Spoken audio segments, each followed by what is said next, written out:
Good morning everyone. आज हम अपना सिविक्स का थर्ड चैप्टर करेंगे, why do we need a parliament, कि हमें संसद की ज़रूरत क्यों होती है। तो अगर हम प्रीवियस चैप्टर की बात करें तो लास्ट चैप्टर जो इसी बुक का है उसमें हमने क्या डिस्कस किया था, उसमें हमने लेजिस्लेटिव असेंबली के बारे में डिस्कस किया था। लेजिस्लेटिव असेंबली होती क्या है कि उसमें बहुत सारे एमएलएज होते हैं, ठीक है। उन एमएलएज को हम कहाँ से सिलेक्ट करते हैं कि हर एक कंट्री में क्या होता है, हर एक स्टेट होता है, ठीक है। जैसे क्या होती है, हमारी कंट्री होती है, कंट्री में क्या होते हैं, स्टेट्स होते हैं अलग अलग। उन स्टेट्स में क्या होती है, कॉन्स्टिट्यूएंट असेंबलीज होती हैं। शॉर्ट में लिख रही हूँ मैं, कॉन्स्टिट्यूएंट असेंबलीज होती हैं। इन कॉन्स्टिट्यूएंट असेंबलीज में से क्या होता है, एमएलए सेलेक्ट किए जाते हैं। ये एमएलए क्या बनाते हैं, एक किसी भी लेजिस्लेटिव असेंबली को बनाते हैं। लेजिस्लेटिव असेंबली को वो क्या करते हैं, बनाते हैं, ठीक है। वो कैसे बनाते हैं, मान लीजिए हमने लास्ट चैप्टर में भी डिस्कस किया था कि अगर मान लीजिए एमपी में टोटल 68 कॉन्स्टिट्यूएंसीज हैं, तो कॉन्स्टिट्यूएंसीज मतलब चुनाव क्षेत्र, ठीक है। 68 चुनाव क्षेत्र है, तो वहाँ से कितने एमएलए बनेंगे, 68 एमएलए बनेंगे। और ये 68 एमएलए मिलके क्या बनाएंगे, लेजिस्लेटिव असेंबली बनाएंगे। और ये लेजिस्लेटिव असेंबली क्या करेगी, कानून बनाएगी। तो एक तरीके से देखें हम पार्लियामेंट को, तो पार्लियामेंट में जो लेजिस्लेटिव असेंबली होती है वो क्या होती है, पार्लियामेंट का ही एक पार्ट होती है, जो क्या करती है, एक तरीके से लोगों को रिप्रेजेंट करती है, ठीक है। क्योंकि उसमें जितने भी एमएलए चूज़ किए गए हैं वो एमएलए किसने चूज़ किए हैं, हम लोगों ने चूज़ किए हैं। तो वो एमएलए क्या होते हैं, एक तरीके से जो लेजिस्लेटिव असेंबली होगी वो क्या होगी, पार्लियामेंट का ही एक पार्ट होगी। फिर एक और चीज़ आती है कि जो पार्लियामेंट होती है वो क्या होती है, एक पावरफुल अथॉरिटी होती है। मतलब उसके हाथ में क्या होता है, डिसीजन लेना भी उसी के हाथ में होता है कि भाई जो डिसीजन लेगा वो क्या होगा, अपने अकॉर्डिंग लेगी पार्लियामेंट। उसमें जो लोग मेंबर्स जितने भी शामिल होंगे उनमें क्या होगा, वो जितने मेंबर्स होंगे वो क्या होंगे, एक तरीके से पार्लियामेंट का ही पार्ट होंगे। इसके अलावा एक और चीज़ आती है, spirit of democracy. Spirit of democracy, अब इसके अकॉर्डिंग ये कहना क्या चाहता है, स्पिरिट ऑफ डेमोक्रेसी के अकॉर्डिंग ये यही कहना चाहता है कि भारत का, मान लीजिए भारत एक क्या है, डेमोक्रेटिक कंट्री है। और वो डेमोक्रेटिक कंट्री कब बनेगी, तब बनेगी जब उस देश के लोग क्या करेंगे, अपने नेता को चुनेंगे और उनका नेता उनके आइडियाज़ को फॉलो करेगा, उन लोगों को पार्टिसिपेट भी करेगा उनके साथ, उनके अकॉर्डिंग वो काम भी करेगा, ठीक है। तो क्या होगा, तब इंडिया एक अच्छी डेमोक्रेटिक कंट्री कहलाएगी, तब इंडिया एक मजबूत कंट्री बनेगी, जब क्या होगा, लोगों की नीड्स भी पूरी होंगी। तो इस चैप्टर में हम 3-4 चीज़ें हैं वो डिस्कस करेंगे कि लोगों का रोल क्या होता है और पार्टिसिपेट कैसे करते हैं वो, रिप्रेजेंटेटिव्स के बारे में डिस्कस करेंगे, पार्लियामेंट के बारे में डिस्कस करेंगे कि पार्लियामेंट क्या काम करती है, लोग पार्लियामेंट में क्या रोल होता है उनका, इसके बारे में। तो अब हम अपना पहला टॉपिक डिस्कस करते हैं, व्हाई शुड पीपल डिसाइड, कि लोग डिसीजन क्यों लेते हैं। इसमें यही बात बताई गई है कि इंडिया क्या है, स्वतंत्र होने से पहले क्या था, इंडिया में बहुत सारे इंडियन नेशनल मूवमेंट्स चले गए थे, ठीक है। उसे बहुत स्ट्रगल का सामना कर रहा था, किसको, भारत को।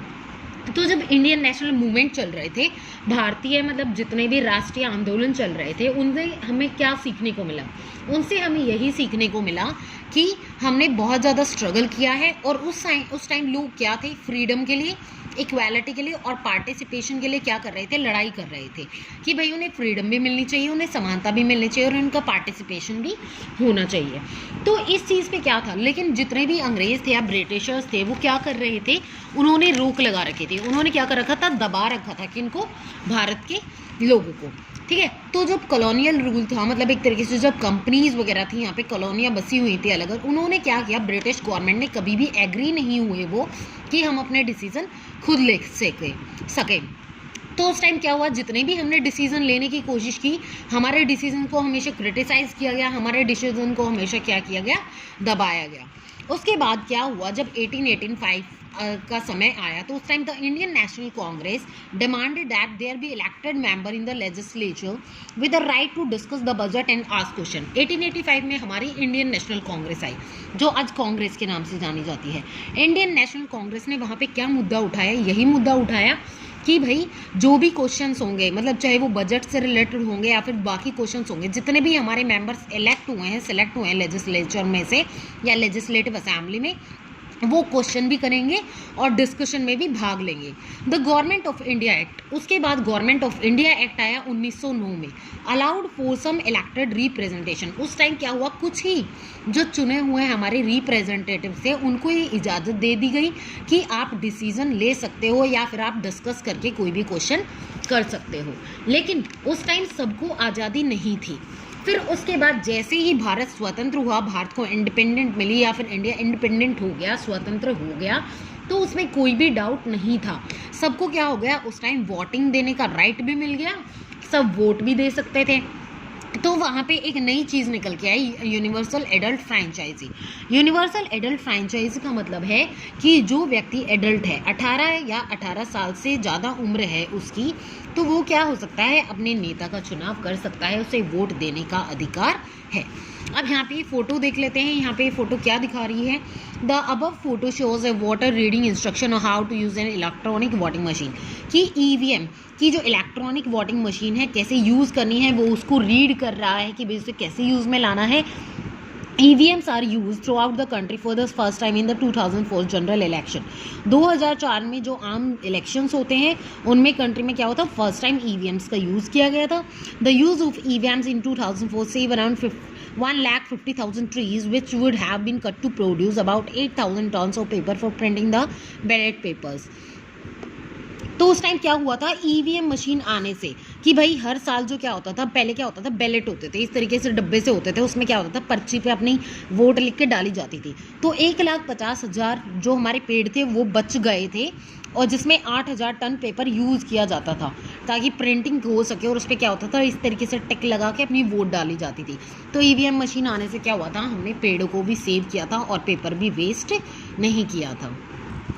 अब हम आगे डिस्कस करते हैं पीपल एंड देयर रिप्रेजेंटेटिव्स। इसमें क्या है कि जो पीपल होते हैं, जो लोग होते हैं, वो क्या होते हैं, सुप्रीम होते हैं, मतलब क्या होते हैं, सबसे बड़े होते हैं। उनके अकॉर्डिंग ही क्या होता है, एक डेमोक्रेटिक कंट्री में काम होता है। जो लोग होते हैं वो क्या होते हैं, जो गवर्नमेंट के लिए उत्तरदायी भी होते हैं कि भाई लोग जैसी सरकार चुनेंगे, सरकार भी उसके अकॉर्डिंग ही काम करेगी। तो अगर हम एक डेमोक्रेटिक कंट्री की बात करें तो वहाँ पर गवर्नमेंट क्या किसके अकॉर्डिंग काम करती है, पब्लिक के अकॉर्डिंग काम करती है। और उससे क्या होता है, ट्रस्ट ऑफ सिटीजन की बात की गई है, ट्रस्ट ऑफ द सिटीजन की नागरिक, जो भी देश के नागरिक होंगे वो क्या करेंगे, एक तरीके से विश्वास होना चाहिए उन्हें अपने नेताओं पे। ठीक है, जैसे आप लोग क्या करते हो, जैसे भी इलेक्शन पास में आने वाले होते हैं तो जितने भी नेता होते हैं जो इलेक्शंस में उठने वाले होते हैं या फिर पीछे जो चुनाव जीत चुके हैं, तो वो क्या करते हैं, आके घर घर जाके वोट मांगते हैं और क्या कहते हैं कि मैं अब ये काम करवाऊँगा, अगर मैं जीत गया तो ये काम करवाऊँगा, वो काम करवाऊँगा। तो उनके क्या होते हैं, वादे बहुत ज़्यादा बड़े बड़े होते हैं। तो वहाँ पे क्या चीज़ निकल के सामने आई, यही चीज़ निकल के सामने आई कि जो लोग हैं वो क्या करते हैं, एक तरीके से उनकी बातों में आ जाते हैं और अपने नेता को गलत भी चूज़ कर लेते हैं। लेकिन क्या होता है, लोगों को हमेशा सोच समझ के ध्यान में रखना चाहिए और अपने रिप्रेजेंटेटिव को चुनना चाहिए।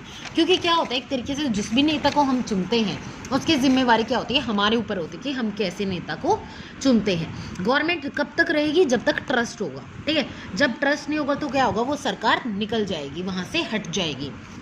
जैसे क्या था, पहले कांग्रेस पे लोगों को बहुत ज़्यादा ट्रस्ट था, लेकिन क्या हुआ, धीरे धीरे कांग्रेस ने लोगों की बातों को सुनना बंद कर दिया।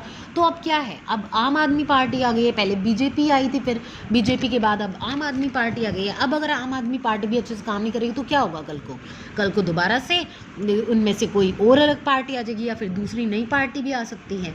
तो सिटीजन्स क्या करते हैं, लोग क्या करते हैं, अप्रूवल देते हैं। एक तरीके से अप्रूवल का मतलब यहाँ पे क्या हो गया कि इलेक्शंस के थ्रू लोग क्या करते हैं, अपने नेता को चुनते हैं, अपने रिप्रेजेंटेटिव को चुनते हैं, और अपने रिप्रेजेंटेटिव को चुन के अपने अकॉर्डिंग वो अपने आइडियाज़ को उनके सामने रखते हैं और उसके अकॉर्डिंग क्या होता है, एमएलएस काम करते हैं। अब एक और चीज़ इसमें सामने निकल के आती है, मान लीजिए आम आदमी पार्टी है, ठीक है, बीजेपी है, कांग्रेस है और बाकी अदर पार्टीज़। ठीक है, अदर पार्टीज़ हैं यहाँ पे। तो आप आम आदमी पार्टी, मान लीजिए एमपी स्टेट में कितनी कॉन्स्टिट्यूएंसीज़ हैं हमारी, 68 कॉन्स्टिट्यूएंसीज़ हैं। आम आदमी पार्टी ने वहाँ पे 40 सीटें जीत ली, मतलब 40 एमएलए किस पार्टी के हैं, आम आदमी पार्टी के। 20 यहाँ पे किस पार्टी के हो गए, बीजेपी के। ठीक है, 40 और 20 कितने हो गए, 60। अब हमारे 4 इसके हो गए, 4 इसके हो गए। ठीक है, तो यहाँ पे टोटल 68 हो गए। आम आदमी पार्टी के कितने हैं, 40 हैं। तो रूलिंग पार्टी या मेजॉरिटी में जो पार्टी होगी वो कौन सी होगी, आम आदमी पार्टी होगी। तो यहाँ पे क्या होगा, जो एमपी होगी वहाँ पे क्या था, टोटल 68 कॉन्स्टिट्यूएंसीज थी। आम आदमी पार्टी की 40 सीटें हो गई, बीजेपी की 20 हो गई, कांग्रेस की 4 हो गई और दूसरी पार्टी की 4 हो गई। तो यहाँ पे जो रूलिंग पार्टी होगी, जो पार्टी जीती है, जिसके सबसे ज़्यादा एमएलए होंगे, वो कौन सी होगी, आम आदमी पार्टी होगी।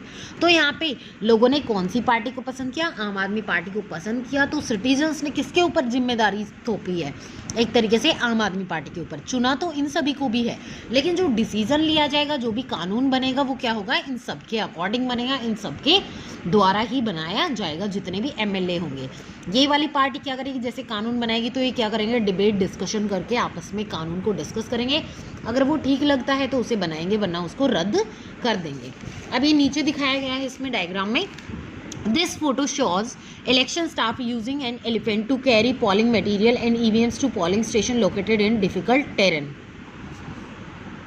तो यहाँ पे जो ये नीचे आपको फोटो दिखाई गई है, इसमें क्या बताया गया है कि जो लोग हैं, इलेक्शन का जो स्टाफ है, जो इलेक्शन कराएंगे, तो वो क्या कर रहे हैं, एक तरीके से अपने जो पोलिंग स्टेशन है वहाँ तक जा रहे हैं। कैसे जा रहे हैं, एलिफेंट के ऊपर अपना सारा सामान रखे, जिसमें ईवीएम मशीन और सारी चीज़ें रखी हुई है।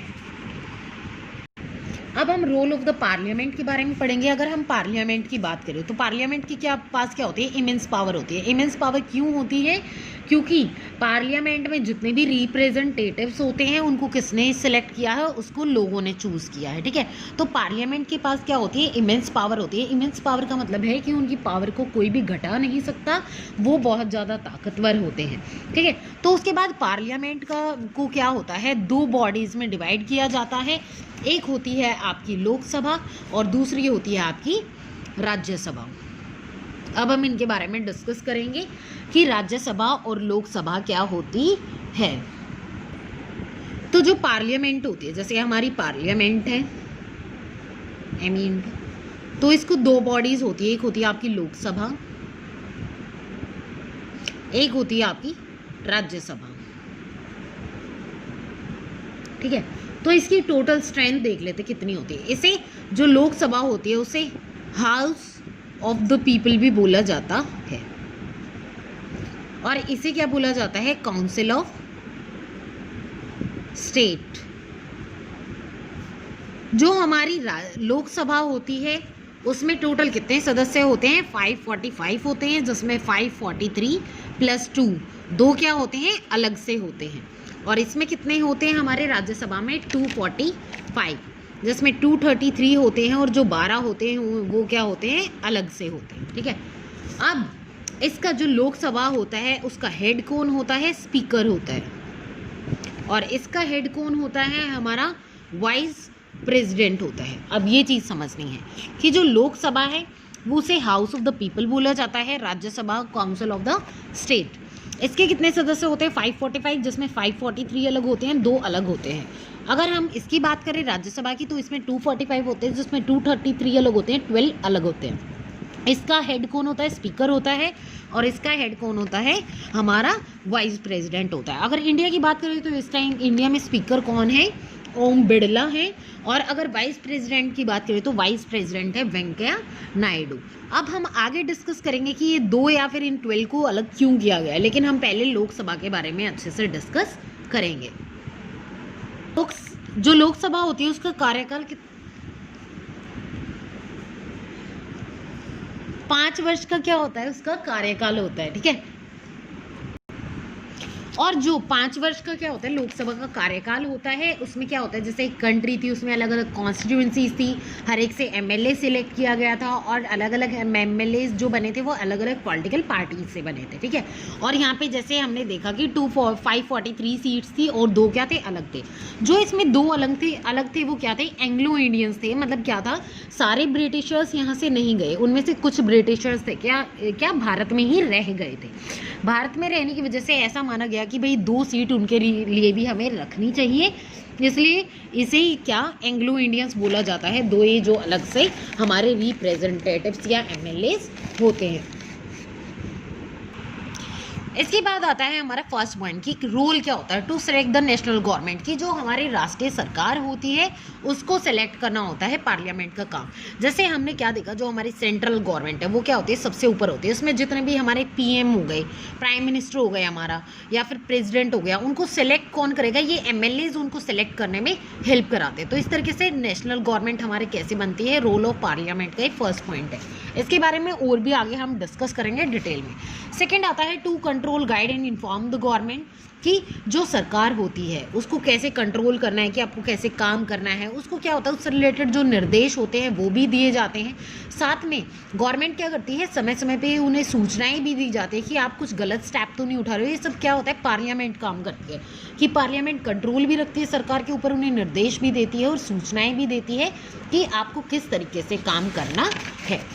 फिर नेक्स्ट आता है आपका लॉ मेकिंग, कि जितने भी कानून होते हैं वो कौन बनाता है, पार्लियामेंट बनाती है, कि भाई कैसे कानून बनेंगे, किस तरीके से आपको कामकाज करना है, किस तरीके के कानून में बदलाव आने चाहिए, वो सब क्या है नेक्स्ट चैप्टर में जो आप है उसको पूरी डिटेल में डिस्कस करोगे। ये आपका फर्स्ट पार्ट था। इसके बाद मैं आपका सेकेंड पार्ट बनाऊंगी, उसमें और अच्छे से डिस्कस करूंगी।